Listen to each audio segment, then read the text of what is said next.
ఏలూరు జిల్లాలోని పోలవరం ప్రాజెక్టు పనుల పురోగతిని ఏలూరు ఎంపీ పుట్టా మహేష్ కుమార్ పరిశీలించారు. స్థానికంగా పనులు జరుగుతున్న తీరుపై ఆయన అధికారులను వివరాలు అడిగి తెలుసుకున్నారు. ప్రాజెక్టు సందర్శన అనంతరం అధికారులతో ఎంపీ సమీక్ష సమావేశం నిర్వహించారు. ఈ సందర్భంగా ఎంపీ మాట్లాడుతూ ఆంధ్రుల జీవనాడి పోలవరం ప్రాజెక్టు వేగవంతం చేయడానికి సమస్యల పరిష్కారం కోసం ప్రాజెక్టును సందర్శించినట్లు చెప్పారు. ప్రాజెక్టును పూర్తి చేయడంలో గత వైసీపీ ప్రభుత్వం నిర్లక్ష్యం చేసిందని అన్నారు. పోలవరం ప్రాజెక్టు పనులు పూర్తి చేయడానికి ఆ దిశగా చర్యలు తీసుకోనున్నట్లు వెల్లడించారు. ఈ కార్యక్రమంలో Polavaram Janasena MLA Chirri Balaraju, AP Tricor chairman Boragam Srinivas పాల్గొన్నారు. వచ్చి ఇవాళ పనులన్నీ ఎలా జరుగుతున్నాయి ఏంటి అనేది నేను ఎమ్మెల్యే గారు ఇక్కడ ఉండే నాయకులు పోలవరం నాయకులు అందరూ కూడా వచ్చి చూడడం జరిగింది. ఇవాళ పనులన్నీ కూడా ఫాస్ట్గా జరుగుతున్నాయి.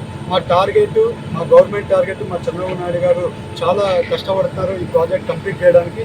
ఈ ప్రాజెక్ట్ కంప్లీట్ చేస్తామా లేదా, ఎలా జరుగుతున్న పనులను చూడడానికి ఇవాళ పోలవరం ప్రాజెక్ట్ విజిటింగ్కి వచ్చాము. పనులు చాలా ఫాస్ట్గా జరుగుతున్నాయి. ఇవాళ డైఫామ్ వాళ్ళకు సంబంధించిన ఫారిన్ కంపెనీ, ఆ కంపెనీ వాళ్ళు కూడా వచ్చి ఇవాళ వాళ్ళు క్వాలిటీ అంతా చెక్ చేసుకుంటున్నారు.